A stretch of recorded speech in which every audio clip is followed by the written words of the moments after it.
going on. Thank you so much. Feel like $1 million. Shout out TMZ, you up? Let me check out that rig. TMZ stands for the Mayweather Zone. How'd you find me, bro? I got my disguise on. I love my TMZ family. Smooch. Welcome to TMZ Sports. I'm Mike Babcock with my guy, as always, Mojo Muhtadi. Mojo, we're going to start with the NBA Finals, which is now knotted up at one game apiece. Of course, we know what happened in Game 1 when the Oklahoma City Thunder, who are big favorites in this series, they were up big late in the game, and then there was that ferocious comeback from the Indiana Pacers, again thanks to some late game heroics by their star, Tyrese Halliburton. No, Mojo, Game 2, that was not the case. The Thunder win going away 123-107, and now again, one game apiece as the series now shifts to Indiana. Look, the Pacers did what they needed to do. They won one game on the road. So we will see what happens there. Mojo, obviously a bunch to talk about as that series here plays on. But we're going to talk about a team that's not playing in the NBA Finals, Mojo, much to my chagrin and all of the Knicks fans out there. We're still not over the Knicks loss, and that was very evident last night. Now, it was the Tony Awards at Radio City Music Hall in Manhattan. It's, of course, Mojo, it's the biggest night in the theater world, and Ben Stiller was there in the building presenting an award, the award, in fact, for Best Play, so a real premier award. Ben Stiller could not help but make a little joke at his own expense, Mojo, after his beloved New York Knicks, of course. They're sitting at home, they're on vacation, they're not playing in the finals, and he's still upset about it. I'm so honored to be here because theater is my passion, the place where I feel most at home. The stage has been a constant sanctuary for me, dating all the way back to last week when the Knicks lost the Eastern Conference Finals. Thank you. I was told there's a huge crossover between theater lovers and sports fans. Yeah. I thought pretty funny, Mojo. Hey, man. Well, now he's in this, brother. Doing award shows. You got to talk about the team, especially after his recent issues with Halliburton, right? Yeah. Very public, little back and forth. So now the Knicks have become this man's life. He's got to take the references everywhere he goes. But you got to respect a guy who holds it down for his team. You win, you lose. I mean, look, Knicks had a hell of a season, right? They made it almost all the way to the end. So, I mean, I don't think anybody can be overly upset with how the Knicks performed. It's not like they were the worst team in the league. So having a little bit of fun, a little bit of jokes doesn't take away from the team. You're not insulting the team. You're just having a little bit of a fun with it there. I don't know, though, Babcock. I want to see if this thing with Halliburton goes anywhere. You know, this little bit of rivalry. Maybe we can get a celebrity boxing match. That would be pretty sweet. Some sort of competition in the offseason, but the basketball season has almost come to an end.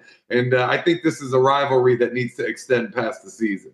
Yeah, Mojo, that'll be fun next year when those two guys come face-to-face once again. I will say this, too. For Ben Stiller, it would have been interesting to see if the Knicks had advanced, whether or not he actually would have been at the Tony Awards last night, because remember, he was a staple at the Garden. We know that much. But he had also gone to a road game in Indiana. So, obviously, last night, the game would have been in Oklahoma City if it were even the Knicks playing in the series instead of the Pacers. So, I'm not so sure he would have been there presenting that award, Mojo. I think he probably would have been at the arena watching his basketball team play. We will never know because the Pacers beat the Knicks and the Knicks season is over. But certainly a funny moment at the Tony Awards.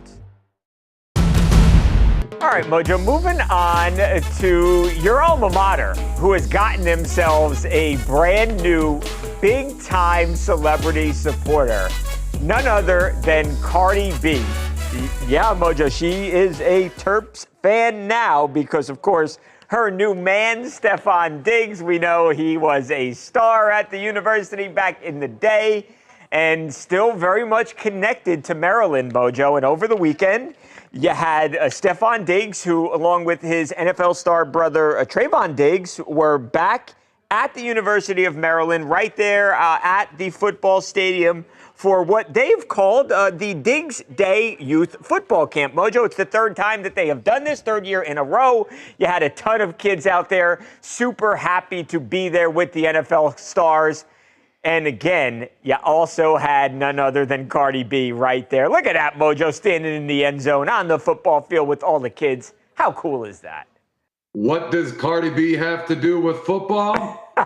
Nothing. But who cares, Babcock? She turned up, she showed up, and she showed out for all the kids to support them at Diggs Day. Really cool event, something that Stefon Diggs has been doing for years at Maryland. Actually, Babcock, I spoke with Maryland head coach Mike Locksley today about the event. He said it was a great event. The kids learned a ton. They always have such a good time with it. Coach Locksley, a guy that just very supportive and welcoming of alumni coming back. So anytime any one of us want to do something at the school, he always opens the doors to us. And that's what he did here for Stefon's camp. I mean, it's his camp. He puts this thing on. He rents out the area and brings in all the kids. And, more power to him for that, for not just showing up. He actually puts on the entire event himself. And there is a big difference in those two things right there. But really cool.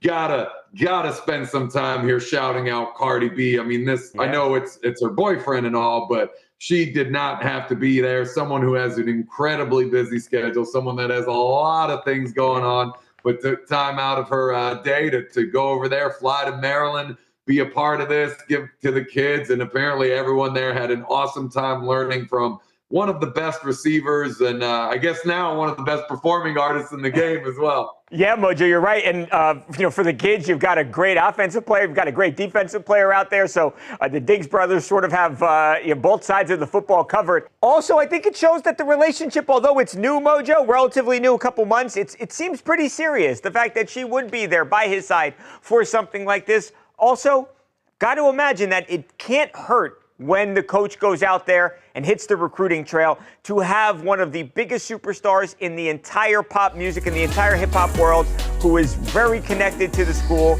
It can't hurt, Mojo. I think it can only help. Very, very cool. Shout out to the Diggs family and to Cardi B. PacMan Jones allegedly busted a cop's lip following his arrest over the weekend in Kentucky. Details on the former NFL star's latest brush with the law when TMZ Sports returns right after this.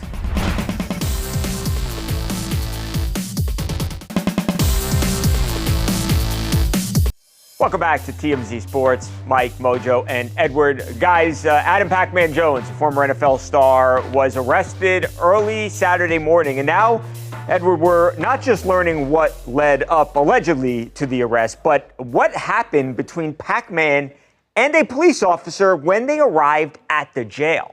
Yeah, according to court documents we obtained, PacMan Jones, while in custody, is accused of intentionally elbowing an officer in the face and busting up his lip so bad that it caused it to bleed.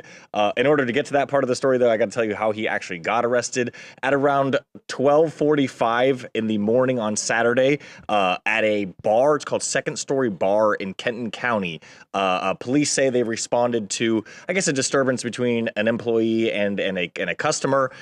They later ID'd Adam PacMan Jones as the alleged customer in the situation, and they claimed that he was drunk, he was slurring, he had red glossy eyes, he was exhibiting all kinds of signs of intoxication. They say he was screaming obscenities. He was threatening to walk away. They were telling him not to walk away. Ultimately, they quote unquote determined he was a danger to himself and others in his current intoxicated state. They arrested him on 2 charges: public intoxication and disorderly conduct. About an hour later, they say they took him to a nearby jail, and while there, so roughly at 1:48 a.m., they say he intentionally elbowed, threw an elbow up at an officer's face and caused him to bleed. So he is now, in addition to those first 2 charges, he's been hit with a 3rd charge, which is assault in the 3rd degree of a police officer. So he's set to face arraignment on Wednesday and hit a judge in this case, and that's where we stand with the latest PacMan Jones arrest. Yeah, I mean, and it's I don't know if unfortunate is the right word for PacMan, but this was not that serious until this second alleged incident here with the police officer and with PacMan. And that's when obviously it becomes much more serious, because now they're obviously charging him with assaulting a cop. And that's never a good thing. Obviously, that carries a pretty substantial penalty here. Now, Mojo, as for what PacMan's team is claiming, they have said, one, that the initial arrest represented what they have called overzealous policing. They have released a long statement. If you're interested in that statement, please go to the TMZ Sports website. We've got it in its entirety. Here's what, in part, they had to say, though. Adam deserves fairness, not another headline designed to paint him as a villain for clicks. We call for a full and transparent review of this arrest, and we stand firm in the belief that no one should be treated as guilty before they've even had their day in court. So I'll say this, most of the time now, and I believe in this instance, they've got body cameras, so we should really be able to see everything that happened. And if something happened improper here where the cops did something they shouldn't have done, absolutely. And vice versa, if PacMan's in the wrong here, then he should be held to account. But it just always seems, Mojo, that I like PacMan. Talked to the guy a bunch, seems like a good guy, but it does also seem like when there's drinking involved, he often finds himself in trouble, and in trouble with the cops. Yeah, and I mean, hey, I certainly agree with the end of that statement, right? You can't treat a guy like he's guilty until he's found to be guilty. But yeah, it just seems like so much of this could have been avoided, right? Like, look, I get it. You go to the bar, you're having a good time. You know, maybe you had a stressful day. Maybe you're out with your friends, whatever it is. You're having some drinks. Maybe you're being a little bit louder than you thought. As someone who is typically extremely loud, I can certainly relate to that part. But, you know, the cops show up, you're drunk in public, disorderly, all of these things. Obviously, it's not a situation that you're going to love, but it's an easy out if you haven't done anything wrong. The second you resist and you start fighting and causing a scene, that's when the whole situation gets exacerbated. Things get made so much worse. And then, of course, putting your hands on a cop, that's just never going to go over well, right? I mean, look, whether he directly tried to hit the guy in the face or maybe he was resisting and thrashing it a bit and accidentally hit the guy in the face, I don't know exactly what happened there. But either way, in both of those circumstances, it was caused by a conscious act, right? Like a decision that he made, and it's going to carry consequences. So, not his first rodeo legally, unfortunately. Not sure how that's going to factor in here, but I get it. It sucks. It's annoying. But at the end of the day, you just got to go through with it, and fighting it's only going to make it worse.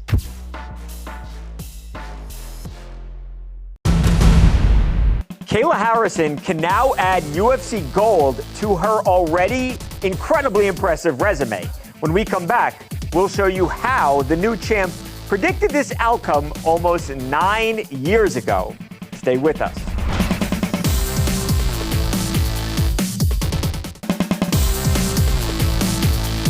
Amanda! I see you, Amanda! Come on up, Amanda! Come on! Come on!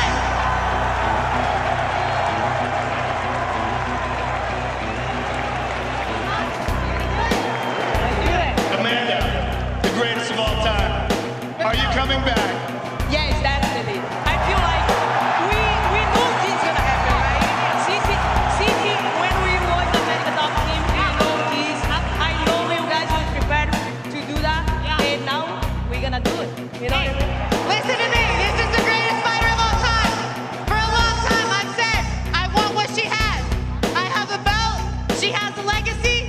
Let's put it on the table. Welcome back to TMZ Sports, Mike and Mojo. Mojo, that was, of course, Saturday night after the UFC 316 co-main event where Kayla Harrison becomes the UFC champion with an absolutely dominant performance. She just beat the heck out of Juliana Pena, Mojo, and with about 5 seconds left in that second round, she gets the submission. It was a Kimura, and Juliana taps before her arm was snapped in like 3 pieces, and fight over. Kayla, champion, arguably greatest resume in combat sports history. Not just that UFC belt, also the PFL title, and Mojo, she's got those 2 Olympic gold medals. And it sets up now what I believe, and I think many MMA fans believe, Mojo, is the most compelling, the biggest fight in women's UFC history, in women's MMA history, period.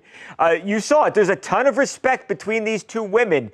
Kayla says, Amanda, you're the GOAT, and everybody knows that. It's true. They like each other. They have trained together.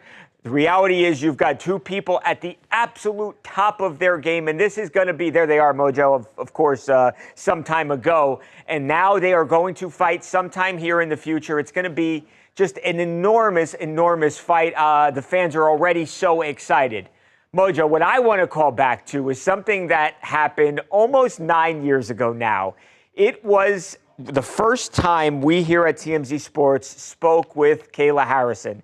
She had not yet thrown a single punch, but she knew even back then where she was destined and what she wanted. And now here we are all these years later, and she manifested her destiny, Mojo. Here was Kayla in October of 2016. I know I've been the best in the world at judo for a long time now, and it's truly my first love, my first passion. But I do miss the thrill of competing. I do miss stepping on the world stage and being the best in the world. So once I really get into training for MMA and I get into it, I will only do MMA if I really truly believe that I can be the best in the world at it. I don't want to be in anybody's shadow. I don't want to be second to anyone. I'm going to do it if I'm going to be the best in the world, period. Well, Mojo, she's the best in the world. Gosh, you gotta love when you watch clips like that, right? Somebody making a statement like that and then it actually happening and coming through. I mean, that doesn't happen too often in a world where a lot of people talk a lot of trash and there isn't as much follow through. This is something that's just really special. I mean, she's gone 19-1 since then. Only one single loss. Beating the tar out of everybody else, including the person that she did take that L to, by the way. So hell of a resume, and this is just exciting. I mean, you didn't need any trash talk, right? We can have two friends that can go out there and put on an absolute banger when you're on the Mount Rushmore and you're trying to fight for GOAT status, right? I mean, if you heard the crowd there, the second they walked in that cage, oh, it was on. Everybody was losing their minds, unbelievably excited. This is going to be a huge one, man. This is a true definition of a super fight. You know, one of these generational matchups that we don't get too often, and especially in that division. I feel like it has been a little bit since we've had one that big, so this is going to be one for the books for sure. That's a great point, Mojo. When the fight is so good, the matchup is so good that you don't even need the trash talk, which obviously usually really amplifies the interest in a fight for the fans. But they hugged each other. They were smiling at each other. They clearly like and respect each other a great deal. And the fact that fans are still that excited, it goes to show you how great of a matchup this is. Dana White and the UFC can't make this one soon enough. Carlos Alcarez wins the French Open in an epic final. The tennis phenom then shares an amazing moment with the ball kids at Roland Garros. The awesome video is coming your way next on TMZ Sports.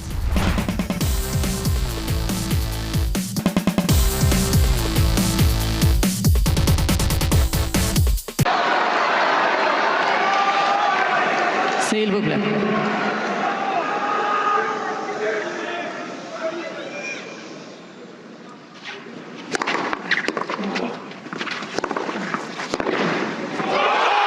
It's over! Carlos Alcarez reigns in Roland Garros.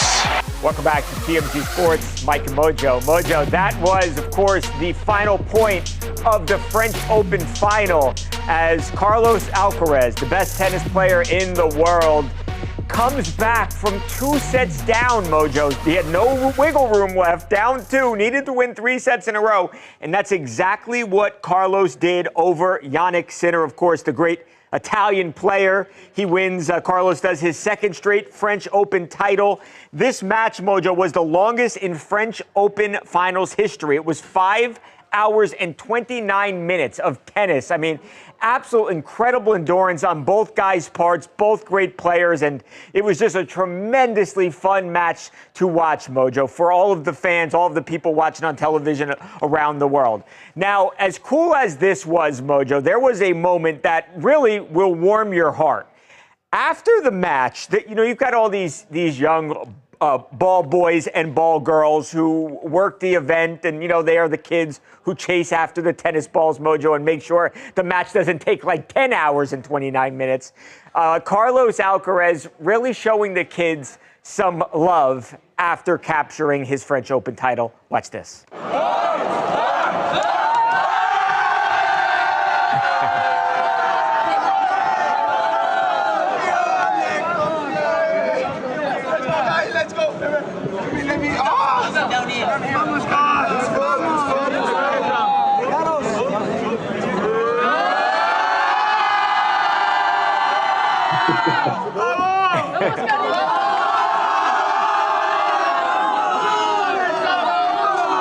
You gotta love that he chose to celebrate with the kids, right? Of all the things he could have been doing instead, after a huge championship win like that, he went and decided to party with the kids, which is also pretty impressive that he actually had energy left to party after 5.5 hours. 5.5 hours of playing an individual sport. Like, that is ridiculous. I mean, I want to know how many calories he burned during that time period, but still really cool. Huge congrats to him, and you love to see it when they work the kids into it. It's so cool, Mojo, and you're right. It's not like they're playing like chess or something. I mean, tennis is you exert yourself a lot during tennis.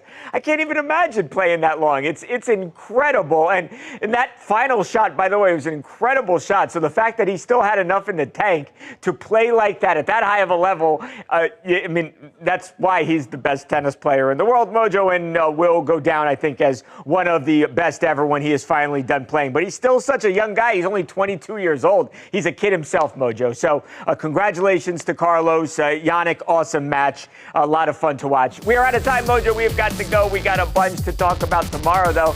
It's going to be a great show. Actually, Babcock, statistically, it'll be the best show since today. I'm a lawyer.